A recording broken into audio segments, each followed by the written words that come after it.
Hey guys, welcome back to my channel and back to another video. So today we're going to be doing a different type of reaction video because we're going to be reacting to me. So I don't know if most of you guys know this, but I actually got my start when it came to doing viral videos and growing on social media. I got my start on TikTok. I know. I actually started doing videos on TikTok just for fun, giving my opinion and perspective, and my videos just started to take off like crazy. And that, I guess, takeoff is what gave me the idea to try and do the same thing here on YouTube, because I really wanted to grow on YouTube more than any other platform. This is really my home. Everything else is kind of like the country home or the summer home, but this is my home. And so I decided to try my luck with YouTube, doing the same type of content, and it worked. But it was because of my success on TikTok first that gave me the idea to try and have the same success here on YouTube. And currently on TikTok, I have 219.3 thousand followers. I'm growing. So I wanted to do today's video reacting to 3 of my top most viewed videos on my entire TikTok page, because I know that some of you guys don't have TikTok because you don't like TikTok, and I totally get that and understand. And a part of me doesn't like the app either, but I'm only on it because I grew so fast, so I feel like I have to be on there now to talk to the audience. But trust and believe, it's a struggle. But I wanted to do a video reacting to 3 of my top rated videos because I'm pretty sure that most of you guys who follow me here on YouTube probably don't follow me on TikTok or don't have TikTok, like I said, so you haven't seen these videos. And I rarely share the same videos on TikTok that I do here on YouTube, especially these top 3 that I'm going to be going over today. So my hair's getting in my face, I'm sorry. With that said, I'm going to go through my channel, as you guys can see, or my page. I say channel because I'm on YouTube. But as you can see here, I have my 3 top rated or most viewed videos pinned on my page. And the first one is 5.1 million views. And let me see how many likes I have. 666.9k likes, which is insane. 15,000 comments, 29,000 shares and saves. So that's pretty huge. The next rated video is 4.0, and that has 532,000 likes and over 7,000 comments, 32,000 shares and saves. And the next video, which is I guess the lowest rated, which is 2 million, which is still pretty big. 225,000 likes, 14,000 comments, 36.2 thousand shares or saves. So as you can see, like, these videos blew up. Now, I haven't been able to blow up the same way on TikTok recently because TikTok sucks, and TikTok is purposefully trying to censor conservative voices. They do it all the time. I have a lot of conservative friends who have the same following that I have as far as the numbers, some even bigger than me, and they can hardly get views anymore because TikTok censors you, TikTok flags you, TikTok shadow bans you without telling you. They make it harder for the algorithm to push your videos forward. Ever since I started doing gender-based videos, TikTok was not having it. They were like, nope, not happening. And I got flagged so many times. And I guess on TikTok, if you get flagged too many times, it kind of puts you on a probation period where you no longer can get the same type of views or the same type of push that a leftist creator will get. And it just is what it is. You know, that's kind of across the board on most social media platforms. I haven't had that issue here on YouTube yet, crossing my fingers, but TikTok is the worst. But given the fact that I still have those saved videos, I figured why not rewatch some of those videos with you guys if you haven't seen them, so we can see why they went viral and discuss the topic at hand. Because why not? And I haven't seen these videos since last year, since I filmed them. Normally I film a video and I don't watch it back because I hate the sound of my voice and I hate watching myself. Disclaimer, I really do. So I haven't seen some of these videos in a long time. So I figured it'll be fun to go down memory lane with you. So with that said, let's go ahead and open TikTok again and react to the first video. And I guess I'll go with the highest viewed video on my channel, which is the one that's 5 million views. And this one is of the Jason Aldean controversy. If you guys don't know, he is a country music star who did a video called Not in My Town, or Not in a Small Town. And it was referring to people not coming over to a small town to destroy it with their protest. You're not gonna do that here. Like, that ain't happening. And of course, the media got involved and everybody said, that's racist. Oh my God, he's a racist. And it was blown out of proportion. So I was reacting to another creator who was trying to break down the song and explain why it was racist. And I pretty much confronted what she had to say. She didn't like it and she blocked me. But 5 million people, they liked it. So let's watch it together. All right, I'm gonna move over to this side so that way you guys can have this section to see the video. and my big head won't be in the way. Here we go. So are we going to talk about the racist dog whistles in Jason Aldean's new song or no? No, but I want to talk about how you just exposed yourself. Okay, hold up a second. Why do I look like a professor? What was I thinking wearing those glasses? I don't know. All right, let's go back. I'm sorry. Again, have not seen this video since July of last year when I filmed it, so whew, this is gonna be a rough one. So are we going to talk about the racist dog whistles in Jason Aldean's new song or no? No, but I want to talk about how you just exposed yourself. See, Jason Aldean never spoke about an actual black person in any of his lyrics. What he talked about was people who steal, people who carjack, people who burn flags, and you interpret that as he must be speaking about black people. You just exposed how you see black people in this country, madam, not him. Don't you just love when liberals expose themselves? And I don't even listen to country music. So no, I'm not speaking as a super fan. I'm speaking as a logical person. Keep it up, wokies. I'm just getting started. And that's the first video. Yeah. That whole controversy was so funny because so many people were so bothered by what he had to say in his song. And so many people interpreted what he had to say as being against black people when, like I said in the video, he never mentions a race. Ever. He's talking about the behavior of people who protest and destroy communities, burn down stores, break windows, steal things. If you interpret that as black people, then that is a window into your own soul of how you see black people. Because he didn't say that. Never said it. So I love that. I love when people on the left get all woke and get all political when it comes to race in situations where race wasn't even a factor, when race wasn't even mentioned. You mentioned it and now we're talking about it because you mentioned it. It's just funny to me. And yeah, this girl, her video went viral and she got so much backlash from it. She went on a pretty much blocking spree, and I was one of the first people that she blocked. And I was very honored. And the comments definitely did not disappoint. I mean, they were going in on her and her ridiculousness, and it's just funny to me. Just funny how people interpret things the way that they see it, and then when you call them out on it, they block you. Don't you just love that? So yeah, and I did do a video a while back reacting to the controversy. I think I did a reaction to the song itself, but I can't remember if I did or not, but I think I did.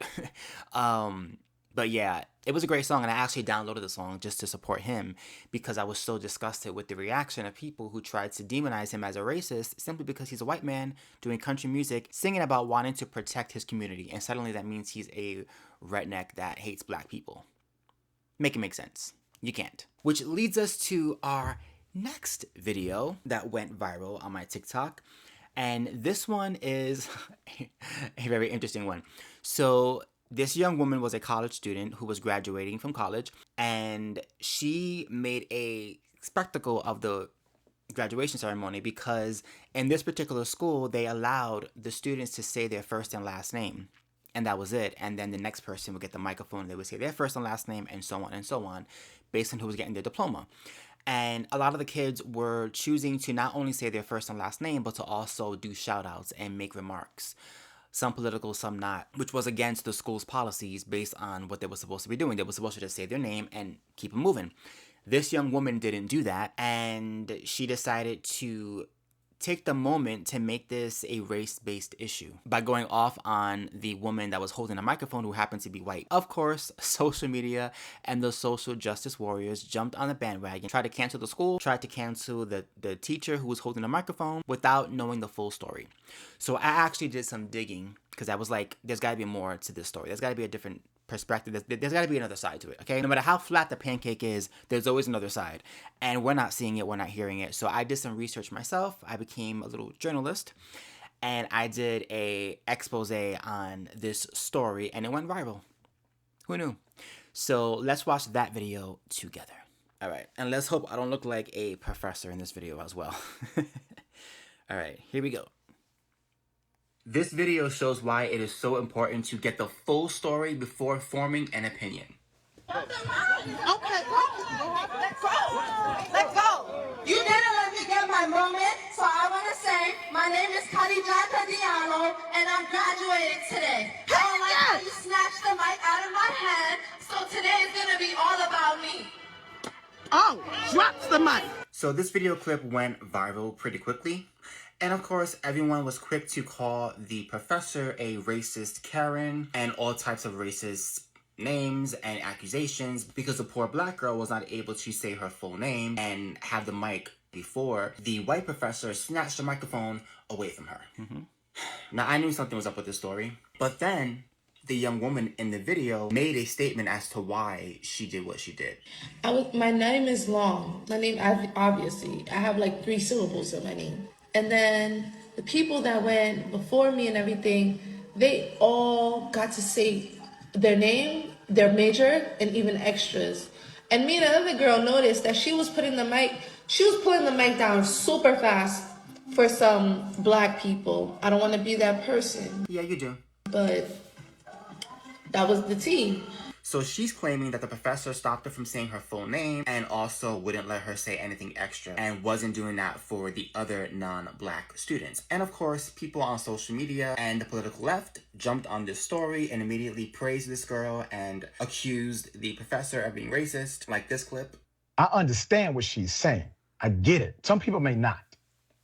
First of all, graduation for black families is a holiday to us. It is serious to us. It is serious to the student. I'm sorry, but I have to pause for a second because I just find it hilarious to me how this black political commentator is trying to make the point that what this woman did was okay because graduating is a huge deal for black people. Newsflash. Graduating from college, from high school, heck, from elementary school is a big deal for all families regardless of race. Period. Okay, race hustler, carry on. There's a story behind our names. There's a history behind our names. When someone snatches the mic from you or they do not allow you to say your name, understand the name, your name, my name, is the first gift our parents give us. All right, so that little snippet is pretty much what the narrative was for the past week after this video went viral. Recently, another graduate who happens to be black spoke up about what actually was happening at the graduation. So rather than me explaining it, let's hear what she has to say. Basically, there was 2 sections, Section A and Section B, and within those 2 sections, there was two long lines. And we were told to say our names when we approached the lady in the video. She didn't know any of our names to know whether or not it was long, short, how many siblings, X, Y, Z. She didn't know. A lot of people of all races, other things, but we wasn't told to say our major, any of that. We were just really told to say our first and last name. I also have said things extra than my first and last name. I said I love my mama, and some girl before me who was also a chocolate girl said big up Jamaica. So I don't see where this, because we're black and all this other things that's coming into play. I also believe that she did that because it was a little white old lady. If it wasn't anybody else, I don't believe she would have done that. She would have took her L and would have walked. If that was the case, if that really happened. Also, the mic was never handed to us for it to get snatched. The lady was going back and forth to each line because remember there was 2 lines with a person. And just for more context, I actually found footage of what this woman is talking about as far as the 2 different lines. Take a look. Joan Booth, Amy Gomez, Angelica Kiara Villar, Gina Aguilera, The receipts. Amoya Doyley, Cassandra Robinson, Janelle Wellington, big up Jamaica! Woo! And if you remember, the original girl claimed that they were allowed to say their first, their last name, as well as their major and anything extra. But that was a lie, as we just saw. You were only allowed to say your first and last name, and that was it. And the reason being is because in this graduation, nobody actually walked up on stage to get their diploma. Number 2, the microphone, again, like the other girl stated, was never snatched away because nobody was actually holding the mic other than the white professor lady who was going back and forth. The rules were say your first and last name and then keep it moving because the line is really long and we don't have time for you to give a speech. If you notice, the original girl said in the video while she was speaking, you snatched the microphone from my hand, so I'm snatching it back. But here's the thing, if you see the other video, the white lady was holding the microphone for each student because it was supposed to move fast. So if she snatched the microphone away from you, that means you grabbed the microphone from the professor to be extra and she pulled it back because you're not supposed to do that. But here's the problem. When you walk through life with a racial lens where you see racism everywhere, you're going to call it out even when it does not exist, like in this case. And unfortunately, because we live in a very racially divided political time, you have people who are vultures who are going to leech onto this story and accuse the white professor lady of being a racist without having any actual facts. Everyone, please be critical thinkers. Please stop and pause before forming an opinion and get the full story first. Because no matter how flat the pancake is, there's always another side. I said it again. I said it again. The pancake analogy. That's funny. Yeah. So that video went super viral on my TikTok. Like I said, getting 532,000 likes. The comments, majority were with me. They actually thanked me for being an investigator, an investigative journalist. And honestly, I was just doing it because I was watching other videos and I'm like, what she's saying doesn't make any sense. And why are people not doing their due diligence and reporting correctly? Like you have people in mainstream media, like we saw with that man, jumping to these wrong conclusions and making it about race and making it about how graduations are special specifically for black people. Like that's just the dumbest thing I ever heard of in my entire life. Where I come from, graduations are exciting for any group of people, ethnically or racially, because it's a big moment. You're getting your diploma, you're graduating from high school or from college, and it's exciting for everybody involved.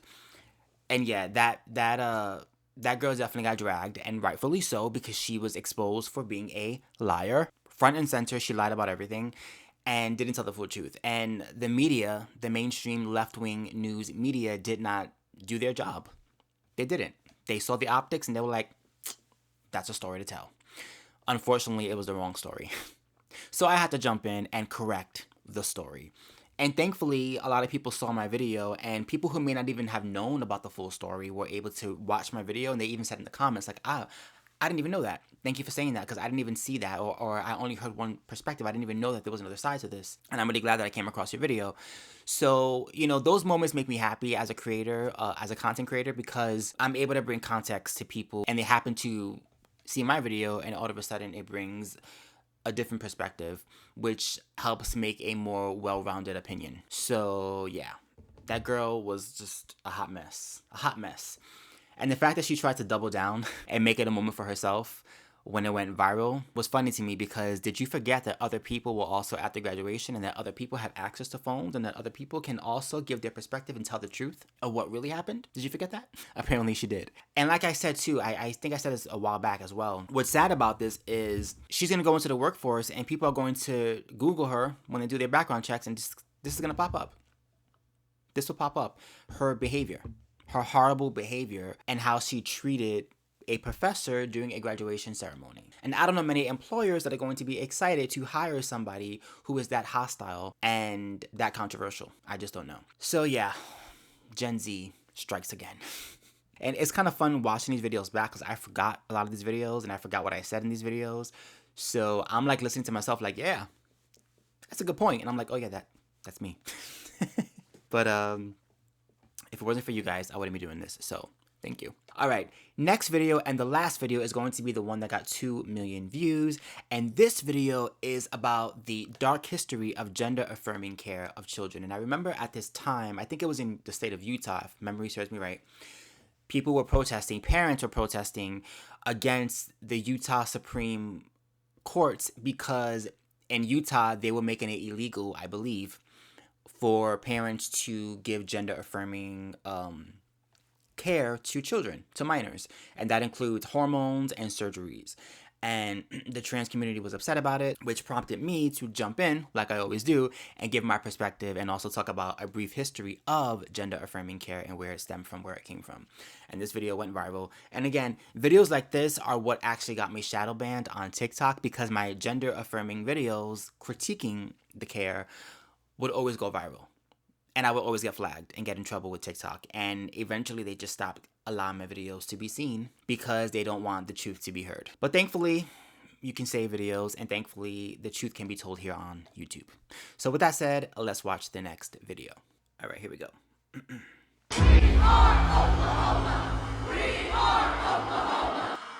Oklahoma, not Utah.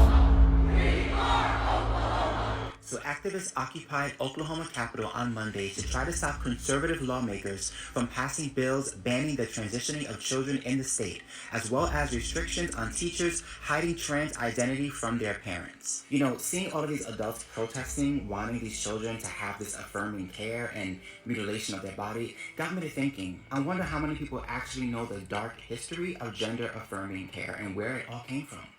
It's time for a history lesson. So a man by the name of John Money was a psychologist and sexologist back in the 1950s. He coined the term gender identity. He was among the first to take the word gender out of the realm of grammar and apply it to people. Because until him, you know, we never said that people have a gender. Well, people have a sex, and gender is, words have gender. See, John believed that gender was a social construct, that one's biology had nothing to do with their sexual identity. You could be a girl or a boy, it didn't matter what your genitalia was. And this was a relatively new idea back in the 1950s. John believed in nurture versus nature. So in his view, gender was on a spectrum. So if you were a boy raised as a girl, you're a girl. Sound familiar? He believed that true happiness is found in a life of perverse sexual experimentation. John Money was a psychologist and professor at Johns Hopkins University. Gender ideology was his brainchild. In fact, he coined the terms gender identity and gender roles. Evil man. And according to Money, babies are gender neutral at birth. And ultimately, environment determines whether a person is a man or a woman. This doctor was on a mission to have his ideology become the norm in Western culture. And this is where it takes a very dark turn. Meet Bruce and Brian Reimer, two twin boys born in 1965. The twin boys had a medical condition called phimosis, which is where the foreskin of the penis cannot be pulled back. So the parents took the twins to the doctors to get this fixed because they couldn't urinate. And the doctors requested that the boys have circumcision done. However, something went drastically wrong. When they tried to circumcise him, they actually burnt off his genitals. And this mother who saw this very successful doctor on TV talking about how you can raise a boy as a girl, she contacted him and he had convinced her that they should raise Bruce as a girl. And what better way to prove that this is normal than by using these twin boys as his test subjects? He had Bruce as his main subject, and he also had his brother Brian as the control subject. He instructed the parents not to say anything to Bruce. Treat him as a girl, because gender is just a social construct. Biology has nothing to do with how you raise this child.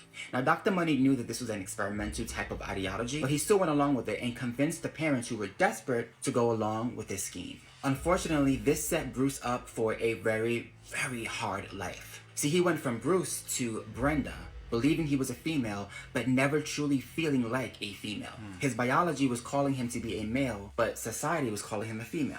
If Brenda didn't fully accept being female as his identity, it would disprove Dr. Money's theory and his book about gender being a result of social construction. At 7 years old, the boys started to be subjected to more sexualized experiments, like being asked what the differences are between boys and girls, and taught the sexual roles played by men and women. The doctor would make them role-play the positions themselves, like Brian standing behind Brenda and leaning his crotch against his brother's behind. He would also force the boys to inspect each other's genitals. Dr. Money was a pervert and a pedophile. The twins later described how Dr. Money would force them at a young age to undress and perform dominant and submissive positions in front of him, while he allegedly photographed them. Brenda continued to struggle. And then Dr. Money had the bright idea to have Brenda undergo a vaginoplasty. He even had her meet with an actual transgender person to convince her to have the sex change. I forgot about this. Is there anything you'd like to ask me, or anything you'd like to say?